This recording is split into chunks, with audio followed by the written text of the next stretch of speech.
j'ai basé mon enquête clinique sur la recherche de l'équilibre. Puisque quelqu'un à l'équilibre fait moins d'efforts. Et donc la sémiologie, la recherche des signes cliniques, est basée sur la recherche des équilibres. Chez le bipède, dont l'acquisition de la marche ne se fait que vers 13 ans, le bipède, l'équilibre s'appuie sur un référentiel, on considère que c'est le bassin, le référentiel de l'équilibre du bipède. Oui, on ne marche pas sur les genoux, on marche sur les pieds, donc on a une information qui nous vient du sol, qui remonte par le bassin. Ce bassin est un système amortisseur du pas. Il fait en sorte qu'il y ait le moins possible de déplacement essentiellement rotatoire. Or, quand on voit les difficultés de contrôle du geste dans le syndrome des nerfs dans l'os, à la limite, ça donne plutôt quelque chose comme ça. Bref, c'est pas du tout économique. Et ça ne rassure pas, bien sûr, s'il y a un trou, c'est pour vous et c'est par terre. Donc, résultat, c'est l'entorse de la cheville. D'accord ? Il nous guettait, c'était le seul trou. Il nous attendait. C'était pour vous. Cet équilibre rejoint une information descendante qui vient du regard. Notre regard doit être géocentré à l'horizontale. On a des référentiels architecturaux pour ça. On ne s'amuse pas à construire en biais. Donc, on construit vertical et horizontal. Donc, ces deux organisations doivent se réunir à l'équilibre. Et dans le sens antéro-postérieur, c'est la même chose. Or, malheureusement, ce n'est pas ce qu'on constate. Très souvent, on l'a vu, le diaphragme, il fait ce qu'il peut, et les muscles postérieurs font tout ce qu'ils peuvent, eux aussi, pour tenir. Mais il n'y a pas d'harmonie entre les deux, et résultat, il n'y a pas d'équilibre. Donc, ma sémiologie est basée sur la recherche des équilibres. On va regarder du bassin.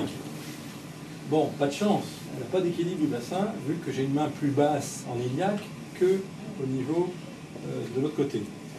Je vais vérifier que, si jamais elle avait un iliaque mal foutu, que c'est vrai aussi au niveau du sacrum. J'ai une hémisacralisation. Quelque part, bon. Enfin, ça n'influence pas l'iliaque en principe. D'accord. Et le sacrum non plus, vu qu'il est aussi de travers vers la droite. Si je vous demande de baisser, peut-être trop près de la table, là, de baisser vos mains vers les pieds, de toucher le sol, c'est facile dans le cas du sein, j'imagine. Mon pouce qui était à droite en bas arrive au même niveau en fin du mouvement. Autrement dit, j'ai une asymétrie dynamique, en plus d'une asymétrie statique. Revenez. Deuxième test, votre performance posturale. Vous soulevez une cuisse à l'horizontale, n'importe laquelle, le genou. Voilà, à l'horizontale, voilà. Bouf, mais ça monte. On change. Le pied, je le tiens. L'autre, là, ça monte pas. Posez. Voilà. Donc visiblement, on n'a pas d'efficacité dans l'équilibre ici, vu qu'on est complètement déséquilibré. Avec une asymétrie dans la performance. Refaites la jambe droite. Je ne vais pas tricher. Ouais, non, voilà, ça monte. Elle triche un peu parce qu'elle bascule ses épaules. Enfin, Voilà. c'est pas grave. L'autre côté, ça monte pas au départ. Bien. Donc on se trouve dans une asymétrie posturale, statique et dynamique. Qu'est-ce qui se passe dans les épaules? J'ai aussi une difficulté à monter. Ça devrait être souple en principe. C'est assez souple, mais moins bien à droite. On a une barrière à droite dans le geste. Ça se confirme pas trop comme ça. Bon. Donc, au niveau pelvien, ceinture pelvienne, problème. Ceinture scapulaire, problème. La tête peut-être aussi. Pas trop. Ça pourrait aller plus loin. Hein. Ça pourrait aller plus loin. Hein. Franchement, pas terrible. Hein. Il y a une inclinaison. Oui. On n'y va nulle part. Bon, autrement dit, c'est bloqué dans toutes les directions. Je vais être, je dirais, plus sévère, puisque je vais vous déséquilibrer. En plus. En plus. On tombera pas. Hein. Tenez vos deux mains, et je vous tiens quand même, croisez votre pied. En mettant la pointe du pied au sol. Vous pouvez le poser, hein, poser la pointe du pied éventuellement, mais la pointe du pied. Et, j'ai le plus beau métier du monde, vous tombez dans mes bras. C'est pas si mal pour une première fois, ça peut s'améliorer, mais je triche avec mes abdos, je vous dis là. Je repère votre façon de vous appuyer. On change de côté de pied. Ah, je préfère ce côté-là. Pas vous? En fait, quand je reviens en position initiale, c'est moins dur. Voilà. Refaites l'autre côté pour bien analyser votre déséquilibre. Ouais. Pas là, vous si bloquez. vous n'étiez pas là, je tomberais. Vous bloquez. Je tomberais. Et je m'aperçois que l'effort de placement, vous le faites dans le haut et non pas dans le bas. Vous ne posez pas votre bassin. D'accord? Il n'y a pas eu de décharge électrique entre nous, c'est pas ça qui gêne, donc c'est pas le problème. Donc on a pu constater un déséquilibre. On va aller plus loin. Il y a un mètre pour la pédale pour faire descendre, parce que je crois que c'est un peu haut pour vous, si vous asseyez. Oui, c'est un petit peu haut. Si on peut descendre un peu la pédale. La bonne, ça monte. 1 sur 2. Voilà. On est malheureusement de plus en plus des bipèdes assis et non pas debout ou en marchant. Et donc, quand vous êtes assise, je fais un bel effort de maintien, bien crispé. Alors, dans une minute, il n'y a plus personne. Vous avez mal au lombaire souvent? Non, pas trop? Tout le temps. Tout le temps. Mais parce que tout le temps crispé, en fait. On va analyser l'influence que ça a sur votre gestuelle. Votre main, vous la gardez tendue, parce que moi je m'accroche. Je vous demande de ramener votre main au centre du thorax. D'accord. Le centre est là. Allez-y. Des fois, vous auriez oublié le centre. Allez-y. Bon, oulala, oulala, oulala. Qu'est-ce que c'est que vous voulez? Je crois. Au centre. On va amener la main au centre. D'accord. Allez-y. Oulala, oulala, oulala. J'ai pas compris. Ben, vous n'arrivez pas à répéter un geste à l'identique. Le centre est ici. Voilà. Et je vais mettre progressivement, allez-y, allez-y. Voilà. Ça m'oblige à faire Et je ce vais mettre que une vous disiez résistance. tout à l'heure. Allez-y, allez-y, allez-y. À Tirez, faire comme tirez. quand on veut Voilà. marcher, eh ben, on regarde ses pieds. Vous êtes obligé de contrôler votre geste. Voilà. Alors qu'au bout de 2 ou 3 répétitions, enfin même déjà une seule, ça devrait être automatique. Ben non, ça ne l'est pas. Ça épuise. C'est tout le temps ça. C'est depuis l'enfance. Ça ne devrait pas. Normalement, vous devriez avoir un programme gestuel économique, c'est-à-dire automatique, ne demandant pas un effort mental. C'est pas le cas.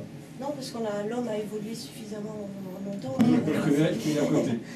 Vous allez vous remettre debout et mettre de la pédale pour monter. Cette fois-ci. Je vous proposer une auto-rééducation. Allez-y, allez-y, allez-y. On monte, on monte. On va essayer donc de sortir, stop, je pense que c'est bon, de cet état crispé. Vous montez sur la pointe des pieds pour vous poser le ventre. Ah, d'accord. On est assez haut là? Bon, on peut encore monter un petit peu. Voilà, posez vos pieds au sol. Bien. Qu'est-ce qui se passe dans cette position-là? Êtes-vous détendu? Bah, non, elle n'est pas détendue. Là non plus. Là non plus. C'est pas besoin de répéter, hein, ça va. On a la douche ce soir. Une douche bien chaude. Hein. Voilà. Elle n'est pas détendue. Et elle a une colonne qui fait du zig et du zag, plutôt dans le haut d'ailleurs. Là ici, en Détroit, là on a le zig, où est-ce qu'il est le zag? Juste sous la bretelle. On dirait, hein. Ouais. Là. Là, voilà. On a là donc ici et ici, 2 points. Puis après, Et puis il y en a d'autres. et après il y en a d'autres. Ah, ici aussi il y en a un. C'est toujours au soutien-gorge, je ne sais pas pourquoi. C'est pour ça qu'il faut que Mélodie elle nous fabrique des... Il est juste au corps. Ouais. Alors, je repère 2 zones un peu trop sensibles, on va dire. Regarde bien que ça. Voilà. Mais je ne suis pas obligé. C'est-à-dire ça, vous pouvez le faire toute seule, sans repérage. Ce qui compte, c'est la position. Dans cette position-là, vous n'avez plus à régler les oscillations du corps qu'il est nécessaire d'ajuster debout ou assis sans appui. On est toujours en oscillation. Donc là, il n'y a pas d'oscillation, il y a un appui. Très bien. Ça va mieux là. La pression lombaire, mesurée dans les états calmes, est de 100% du poids de corps en position assise. Ce n'était pas un état calme tout à l'heure. Donc on était bien au-dessus de 100%. Mesurée en position ventrale, en décubitus, à l'horizontale, la pression est de 20%. Donc on diminue de 7 fois. Troisièmement, au lieu d'être en compression, vous êtes en étirement. J'ai pensé, est-ce que j'allais proposer à mes clients d'être pendus par les pouces ou pendus par les pieds au plafond? Ça ne détend pas vraiment en fait. Je trouve que ça détend mieux comme ça. D'accord? Et dans un temps relativement court, en principe de 3 à 6 minutes, vous allez pouvoir bénéficier de la réaction de la table. La table est stable, elle est ferme, et le seul mouvement que vous faites, qui est la respiration, voilà, est renvoyé. C'est une réaction de la table. Quand vous respirez, Voilà, les vertèbres bougent. C'est-à-dire que là où c'était crispé, ça ne bougeait pas il y a 2 minutes, maintenant ça bouge. Donc c'est pas immédiat. Il y a le temps d'attente, la relaxation. Alors, je n'ai pas trop expliqué ce matin ce que c'était que la fluence et la relaxation, enfin, le fluage et la relaxation. Quand on tire sur une fibre conjonctive, du collagène, on développe une force. Et cette force, c'est pas comme un ressort, elle n'est pas linéaire, proportionnelle. Il y a un décalage par rapport à un ressort. Ce décalage, en fait, c'est la structure élastique propre des tissus collagènes, la viscosité en fait, du tissu collagène, qui donne ce décalage de force et qui permet une économie. C'est-à-dire que pour une même tension, j'aurais développé moins de force qu'un ressort, simplement. Alors, ce qui se passe dans les airs dans l'autre, je n'en sais rien. Les études biomécaniques sont faites sur des fibres supposées en bon état et des muscles aussi. Je n'ai pas vu d'écrit sur les fibres conjonctives. Et puis la viscosité, on l'a vu avec les bronches. Si on a un liquide visqueux dans une pompe, c'est pas en poussant très fort qu'il va sortir plus vite. Au contraire, c'est en poussant moins fort qu'il va s'évacuer plus rapidement. C'est un peu ce qu'on a vu, les gouttes d'air, on diminue le volume pour que le débit augmente. Le tissu, la viscosité élastique du corps, c'est pareil. Si on met une grande force brutale, ça ne va pas tellement s'étirer, s'assouplir. Si on met une force progressive, qu'on répète plusieurs fois, on va gagner en étirement. Ça, c'est dans une situation normale. Dans le sel, parce qu'on a cette même viscosité qui fait que les tissus s'amortissent les chocs. On parlait du rôle de l'amorti tout à l'heure. Des pieds à la tête, on cherche à amortir les contraintes gravitaires de la charge. Et ben, si cette viscosité n'est pas suffisamment amortissante, on va dire, ce qu'on peut supposer, on en souffre, on crée des dégâts tissulaires par secousse. Voilà. Alors, vous êtes à l'heure, c'est bien. Un petit peu à la fois, cette détente musculaire me permet de percevoir un battement musculaire. Ça, c'est pas dans les livres de physiologie. C'est pourtant la base du Qigong, donc plusieurs milliers d'années d'expérience dans les pays asiatiques. Il y a un battement. Alors la fréquence de ce battement, la personne avant vous c'était 44, on va voir pour vous. 1, 2,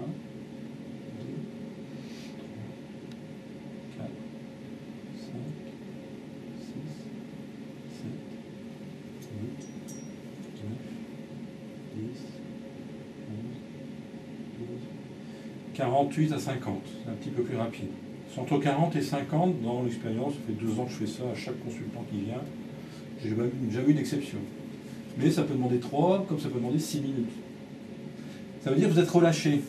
Oui, je sens bien parce que ça m'augmente. Vous n'avez pas fait aïe, là? Non. Je rentre dedans. Ça a relâché, là. Je rentre dedans. Parce que là, c'était très dur, et là, le Très fait dur. d'avoir appuyé. Non. Le fait de s'être détendu. Ouais. Moi, j'ai appuyé là où c'était crispé, Oui. me semble-t-il. C'est-à-dire que qui peut le plus, peut le moins. Si elle s'est détendue ou c'était crispé, j'ai senti des battements, ça veut dire que partout, ça s'est détendu. Ouais. Vous savez que demain, c'est tout, hein. C'est bien. Parce que voilà, sauf la partie. Un peu plus basse. Ouais. Qu'est-ce que ça change? Vous vous mettez debout. Ouf. Je vais pouvoir pousser votre main maintenant.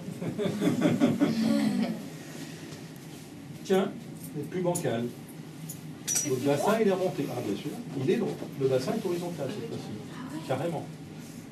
D'ailleurs, vous n'avez pas besoin d'ostéopathe là, hein, pour vous remettre d'aplomb. Vous baissez vers l'avant, les mains vers le sol. Tout à l'heure, mon pouce droit était plus haut, ou au même niveau que le pouce gauche, alors qu'il avait démarré plus bas. Là, on a bougé pratiquement de la même façon, presque pratiquement. Et c'est pas du tout le même déplacement. Troisième test, soulevez le genou. Ah, je suis plus. Stable. Oui. L'autre genou. Vachement plus stable. Voilà, là, je tiens. D'accord? On dit en ayant fait rien, 6 minutes, comme ça, vous changez vos équilibres. Allez, ma récompense, tombez dans mes bras. Croisez-vous un, les deux ici. Croisez le pied droit. Droit. Je me rappelle plus. Le droit. Voilà, posez la pointe du pied, c'est sous, oui. sentez la différence? Oui, il n'y a plus cette résistance. Voilà, là vous laissez aller. Mais moi, je connais connais mieux, mieux remarquez, hein. nos peurs et nos appréhensions. Ah, ça joue aussi, hein. Voilà, même chose. Et encore un... Oh, presque rien. Bon. Comparons. Il était en position assise tout à l'heure. Maître de la pédale. On redescend. Shadok. Qu'est-ce que je... Assise ou bord. Assise ou bord. Alors, c'est encore un peu haut. En principe, 110 degrés, inclinaison fémorale. Oui. Ça va, vous êtes bien assise. Bien. Donc, vous faites un gros effort, encore une fois, pour vous tenir. Parce que vous n'utilisez pas vos couples musculaires. Le couple musculaire, on a dit, c'était la synergie abdominale et phrénique, diaphragme. C'est-à-dire que vous laissez aller votre respiration.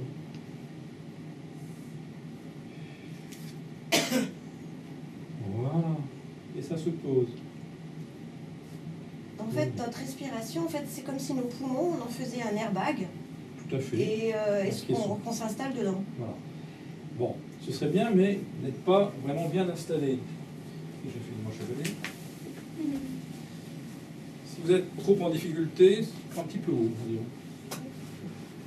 Voilà. Je vous propose un grimpé de corde. Imaginez une corde, vous allez commencer le grimper, mais sans décoller les fesses. Voilà. Allez-y, vous grimpez. Voilà. En grimpant, vous creusez les reins jusqu'en bas. Ouais. D'accord ? Mettez une main sur le ventre pour revenir à la respiration. Si vous avez mal à la tête, vous pouvez même poser le front ou le menton, ça dépend du bâton, sur l'objet. Et vous respirez. N'oubliez pas que le diaphragme doit descendre quand le ventre se gonfle. Attention. Respirez. Soufflez. J'accentue un peu pour vous montrer. Respirez. Voilà. Normalement, on n'a pas besoin de ventiler fort. Hein. Le mouvement se fait avec des petits volumes. Respirez. Soufflez. Donc la difficulté, c'est d'avoir les côtes horizontales et de les faire baisser. Ce muscle grand oblique démarre à la 5e côte, 6, 7, 8, 9, et va vous serrer, éventuellement si nécessaire, les côtes, pour les abaisser. C'est un expirateur. Mais on n'a pas besoin de cet effort. Normalement, l'élasticité pulmonaire devrait y pourvoir. Et donc, le succès du mouvement, c'est de respirer aussi bien là que là que là. D'accord ? Voilà. Si vous sentez que vous vous posez sur les fesses, vous sentez que vos pieds appuient moins. Exact ? Oui, c'est vrai. Plus mieux on se sent sur le derrière et moins les pieds... Voilà. Et on se pose. Vous avez mal au rein ? Dans la région dorsale, enfin lombaire. Oui. Tout à l'heure, vous avez dit, j'ai tout le temps mal au rein. Ça va mieux là. Et là, ça va mieux. Ça va mieux. On dit, vous levez la contracture musculaire et vous levez la douleur musculaire. Ça m'a même libéré la hanche. En plus. Et c'est vrai, la respiration est un rythme du corps. On respire pas seulement dans les alvéoles, on respire dans tous les tissus. C'est-à-dire, il y a ce va-et-vient, dans tout le corps. Normalement, si vous vivez crispé, il n'y a pas. Et donc, ça vous bloque la circulation. D'air, turgescence veineuse. Et je vous disais, vraisemblablement, ça vous met de la pression dans la tête. Ça met la pression dans le ventre, la pression dans la colonne, la pression dans la tête. Vraisemblablement. Maintenant, on n'a pas fait la preuve. Qu'est-ce que ça dit, vos bras?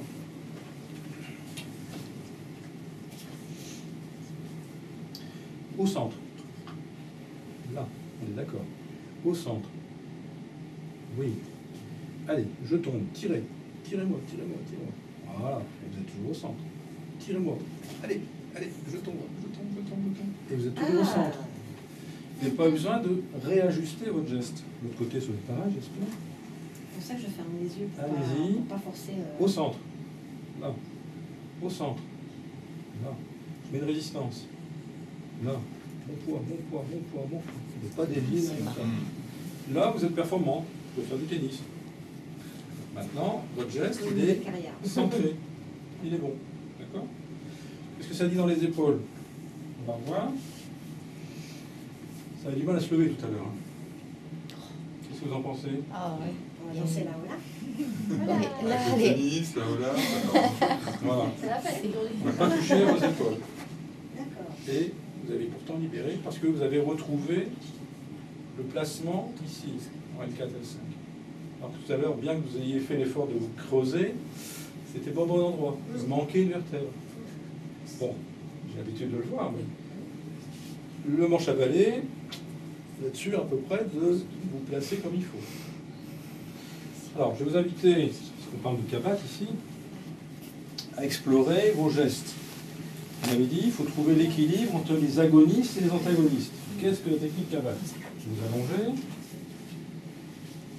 mettre de la pédale. Allez-y. chouette assistant. On va regarder. Oui. Alors, ces fameuses épaules. L'appréhension. Quelqu'un de soi-disant lax, je ne vais pas très loin. Hein. Enfin, je peux aller plus loin, mais je vais forcer. Je vais forcer, ça va claquer. C'est du luxe. Ça aujourd'hui. Hein. Ah, ça va même. Théoriquement, le pied touche la table. Ah, mais si vous voulez, je le fais toucher. Non, mais passivement, là, j'y arrive presque. Là, j'y vais moins bien. C'était la hanche droite, vous me disiez tout à l'heure? Ah, c'est la hanche gauche tout le temps qui me Parce gêne. que là, on n'a pas l'air de... Dans la rotation, pas trop. Le genou, il va bien, mais celui-là va moins bien. Ici, ça se soulève sans frein. Donc, ce qui compte, c'est la fin du geste. La fin du mouvement doit être très élastique. Là, ça bloque beaucoup plus vite. La fin du mouvement. Bon, en général, je vais retirer les vêtements un peu trop serrés. Oui, puis j'ai un collant en dessous en plus, alors, donc ça maintient. Ah, et ça bloque aussi. Bien. Mouvement vers le pied, vous sentez mon doigt. Alors, j'en mets deux, parce que j'en mets un, c'est peut-être sensible. Le pied remonte. Oui. Oui, c'est pas mal. Bien. Ah, mais ça me tire de trop dans le mollet. Ça tire beaucoup. Le pied descend avec la jambe. C'est pas trop mal. Donc ces gestes, ça s'appelle les diagonales de Kabat.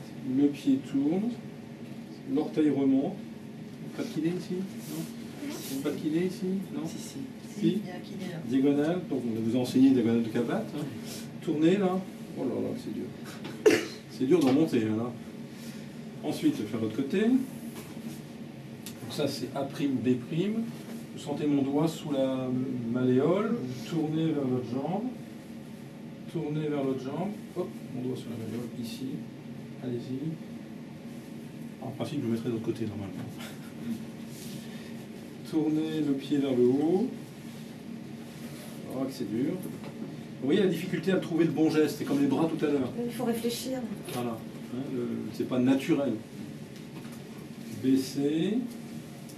Donc, je mets un point pivot supplémentaire ici pour aider la pronation du pied. C'est pas si mal. Tournez. Vers où? Contre mon doigt. Vous sentez mon doigt? Contre mon doigt. Ne tourne rien du tout. Donc, on a des freins au geste. On avait dit, on cherchait les freins à main, hein, débloquer les freins. Ce geste-là, c'est très mal fait. C'est-à-dire qu'il y a un frein qui vous met vers le bas, vous empêchez d'aller vers le haut. Alors que la cheville, elle fonctionne bien. Elle a son amplitude normale. Je vérifie quand même. Ce frein, il est quelque part, tirez le pied ici vers vous, il est quelque part le long de cette chaîne musculaire. Aïe. Je veux dire qu'il est quelque part ici, par exemple. C'est ça? Si je Ça mets à fait- côté, ça- c'est pas là, pareil. ça fait pas- Voilà. ça- Il y a un point précis ici. Non. Donc ça, on le sent du bout du doigt, la contracture. L'autre côté, tournez.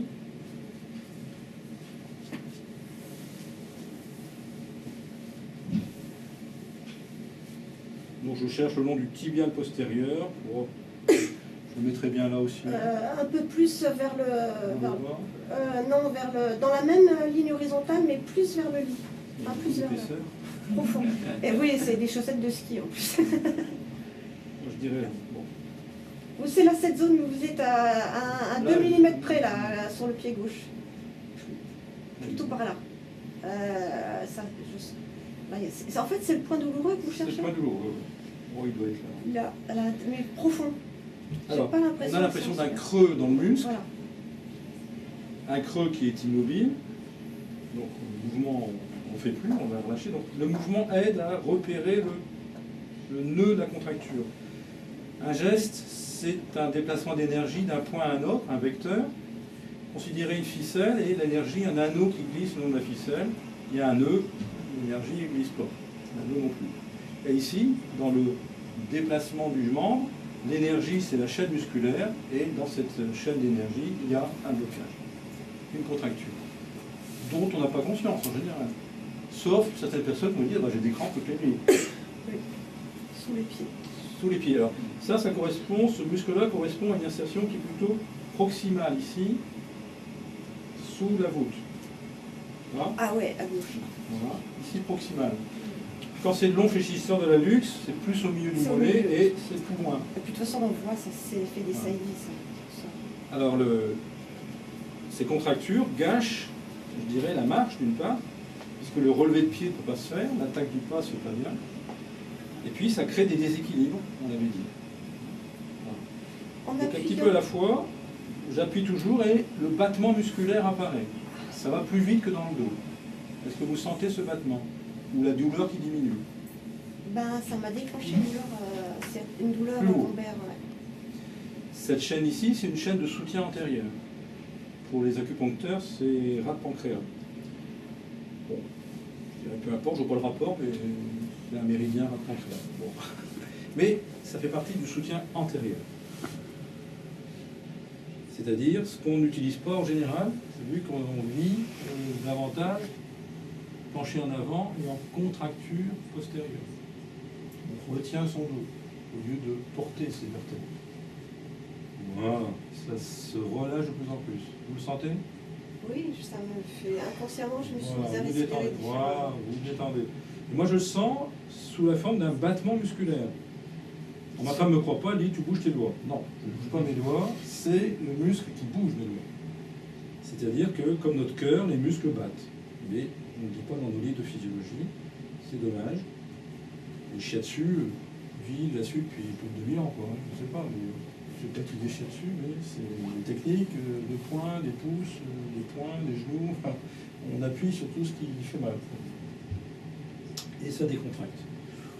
Est-ce que ça vous secrète de l'endorphine? Pourquoi pas, enfin, tant mieux. Vous allez voir les efforts, vous apprenez, vous allez planer, c'est bien. Mais en quelques minutes, l'endorphine c'est 40 minutes en acupuncture, en stimulation électrique, c'est 40 minutes. En acupuncture, je pense pas, 20 minutes. Ah, ça se détend. Vous avez senti? Oui, j'ai les jambes, elles poumouent. Voilà, Elles ça font se comme les détend. fleurs, elles souffrent quand elles se lèvent. Voilà, voilà, très bien. Toc. Ça se détend. Alors parfois, on est obligé de faire successivement 1, 2, 3 points. Hein, ça dépend si on obtient un résultat. Bon. Est-ce que votre mouvement est meilleur? Vous tournez, vous sentez mon doigt là. Oui. Donc, proprioception, vous avez une sensation contre laquelle vous allez proposer un geste. Allez-y. Voilà. Remontez, remontez, remontez, remontez. Voilà. Là aussi, il y a un point d'acupuncture. Allez-y. Voilà. L'orteil, remonter, ce serait pas plus mal. Là aussi, il y a un point d'acupuncture. Allez-y. Remontez, remontez, remontez, remontez. Voilà. Essayez de retrouver la trace, le sillon du geste. Voilà, ça y est, vous y êtes. Allez-y, et même sans regarder. Hein. Voilà, vous devez sentir ce geste. Ça fait, oui, on voit bien, ça fait. Voilà. Allez-y. Donc on fait du Kabat guidé, non pas résisté. Donc le Kabat sert pour le diagnostic gestuel et sert pour le contrôle et le traitement du mauvais geste. Mais en traitant le mauvais geste, on traite en même temps le mauvais placement vertébral. Ici c'est D11, dans ce geste-là, soit D10, D11. Je ne sais pas si c'est là que vous avez senti quelque chose, mais il est très vraisemblablement que ça s'est mis en place quelque part. Ce geste-là doit être bien fait maintenant. Baisser, baisser, très bien. L'autre geste ici de pronation, baisser. Hop, on va le mettre plus dans le vide. baisser, voilà. Donc c'est important de récupérer ces diagonales de pied. Ce geste-là, c'était pas mal fait. Et le retour. Ce geste-là et le retour. Bien. Les gestes que vous faites là, bon, je les fais plus ou moins le matin, Ouais. avant de sortir du lit. Voilà. Qu'est-ce que vous en pensez là, à votre épaule? Et ben ça craque pas. Ça craque pas. Et puis, Et on est très au-dessus de l'horizontale. Il n'y a pas d'engourdissement. On dit l'épaule s'est relâchée. Crac, ah, là, J'ai craqué. craqué. J'étais trop vite. Ou alors ça l'a peut-être mis en place. Bon, bah, on le sait tout de suite. Hein. Je vous conseille souvent de croiser les doigts, de poser sur le front, de mettre 2 oreillers et de laisser s'écarter dans l'oreiller. Là, je suis l'oreiller. Là. Laissez écarter. Voilà. Voilà. Et tout doucement, tout doucement, tout doucement, vous allez recentrer votre épaule. Si elle a tendance à se subluxer. Un test couché. Je vous demandais de souffler très fort dans la main, comme dans une trompette. Qu'est-ce qui se passe? Vous allez le sentir en mettant cette main-là. Allez-y. Vous allez serrer votre ventre. Oui. Voilà. Faites-le. Ouais. Ah, là, vous le faites. Parce que oui, on cède, on se guide avec la main. Autrement dit, de façon automatique, l'hypogastre, la ceinture basse, le petit oblique, il roupille là, hein, il est en train de- Et donc, pourquoi? Parce que vous n'êtes pas en soutien par le carré des longues. Comme tout à l'heure. Carré des longues, les piliers du diaphragme. Le carré des longues joue un rôle aussi, mais bon, on ne va pas rentrer dans tous ces détails. Là, c'est la main là. Si vous respirez normalement, avec votre diaphragme aux côtes basses, voilà. Voilà, vous avez tendance à trop respirer ici, et pas assez en bas. Vous laissez vivre le bas. Donc je soutiens la lordose lombaire pour mettre en tension les piliers et les rendre plus actifs dans la gouvernance du diaphragme. Voilà. Et si vous respirez bien, je vais sentir que vos muscles lombaires vont se relâcher. Là, ils ne sont pas relâchés encore. Donc je sens, mes doigts sont comme ça, les 2 en haut sentent les côtes, le petit doigt en bas sent le sacrum. J'ai une grande main. Enfin, pas énorme. Je ne suis pas gynécologue. Donc, Je vais me contracter les lombaires si vous faites. C'est c'est pas une fatigue. Voilà. Ça va bien. Faut que ça vienne jusqu'à mon petit doigt. Voilà. Donc au niveau kiné, on est dans le contrôle des étages musculaires, les uns après les autres. Ça devrait descendre. Ah, ça va me faire ronfler si je respire. Pas le haut, le bas. Voilà.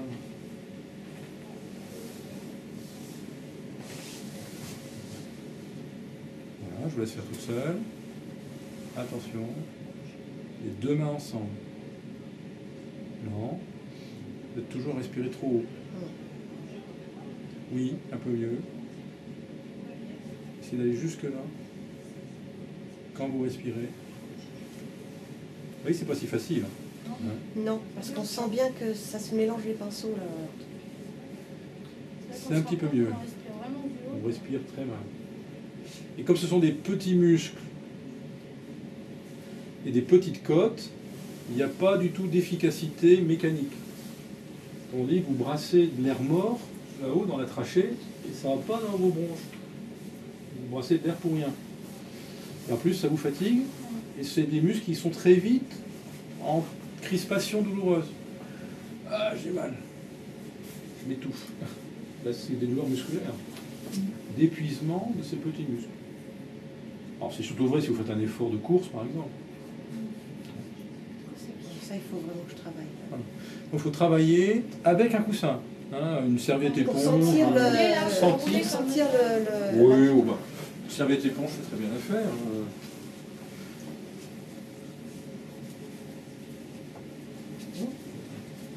Petit support comme ça. Vous glissez sous les mains. Simplement. Donnez encore une fois, une information sensitive. On est dans la neuroproprioception. Il faut répondre de façon automatique à une stimulation extérieure. Le diaphragme, il va répondre à la stimulation abdominale. La poussée des viscères sur le diaphragme doit l'aider à s'appuyer dessus. C'est action-réaction toujours. Donc, maître de la descente, en fait, ça vous a aidé pour l'épaule? Ah oui. Donc ça l'a peut-être le fait de... Défendu. Vous allez vous mettre dans la boîte quand même. Et les genoux dans les coins. Ici et ici. Donc croisez vos pieds, posez vos genoux. Voilà. Pour être sûr de placer votre lordose, grimpez de corde. Donc commencez à vous soulever légèrement. Allez-y. Voilà. Ça va. Il n'y a pas un queue de plomb, c'est bon. Et vous revenez à votre respiration. Une main sur le ventre. Vous pouvez même glisser le petit doigt dans la ceinture. Voilà. Le petit doigt, ça peut suffire. De façon à ne pas porter par les épaules. Ah ouais. D'accord? Ah bah oui. Vous pouvez même poser votre front éventuellement. D'accord? Et vous laissez respirer. Voilà. On pose. Voilà. Au souffle. C'est plus facile. Non, mais ça tourne trop votre respiration. Beaucoup trop. Voilà, on pose. On pose. Bon, désolé, hein, Crazy Horse, c'est pas pour vous, mais on essaie de garder cette petite lordose. Petite lordose. Ouais, il faut faire 1m75. Hein. C'est raté. Lâchez votre... Admettre que ça vous bloque la colonne vertébrale. Si vous avez mal en bougeant, c'est une aide si vous ne bougez plus. Mais dire que vous avez l'équilibre, c'est pas certain. Mais malheureusement, ça vous bloque le ventre. Ouais. Et là, alors qu'est-ce qu'on fait? Et c'est pas la ceinture qui va vous tenir à l'équilibre. C'est votre ventre. Donc je suis partisan de la ceinture pelvienne, ou de grossesse, comme on dit, qui soutient le bas du ventre, qui est souvent le point faible, hein, le hara des arts martiaux. Ce point faible, alors s'il y a eu césarienne, s'il y a eu, ben, c'est encore plus faible. Hein, s'il y a eu hernie opérée, encore plus faible. Enfin bref, une catastrophe. Voilà, ça y est, un peu mieux.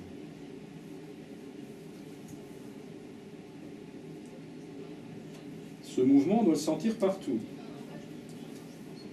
Non, c'est encore trop l'épaule. Deux fois plus lentement. On va lâcher le bâton, peut-être que c'est ça qui nous crispe.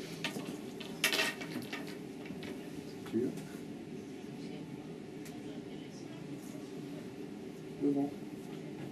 Ah, une jeune femme coquette, hein, c'est terrible. Elle ne veut pas faire le ventre rond, forcément. Ça ne peut pas marcher. Si vous voulez, je fais gonfler le ventre. Bah, laissez-le vivre. Tout ça, non, vous soufflez trop là. Enfin, j'ai le droit au soupir de temps en temps, hein, quand même. J'autorise le soupir. Ça chasse les énergies.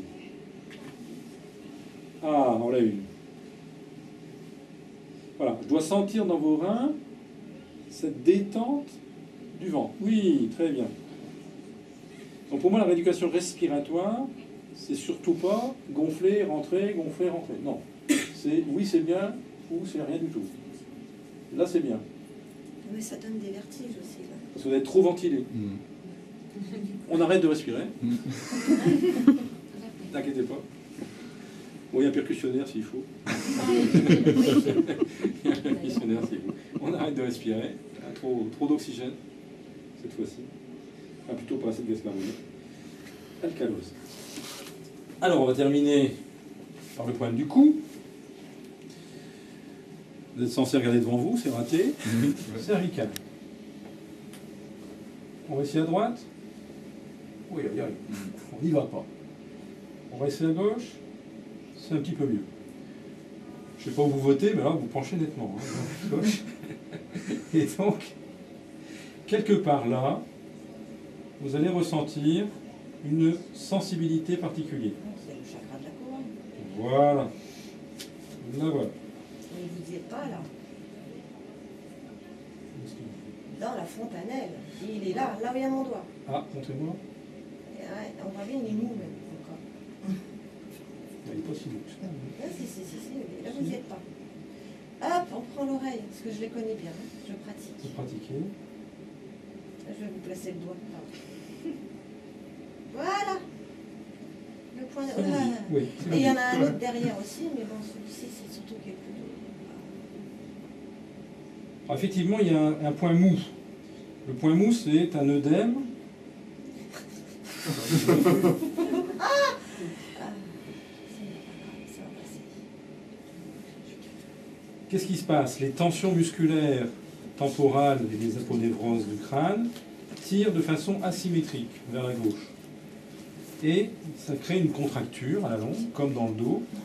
Et cette contracture, vous réglez votre équilibre antéro-postérieur de la tête à partir d'une vraie lordose cervicale. Mais une vraie lordose cervicale sous-entend une lordose lombaire. Et une lordose lombaire détendue. Si c'est une lordose lombaire tendue, voilà. Laissez respirer. Voilà. Donc ça permet de guider le retour vers l'axe.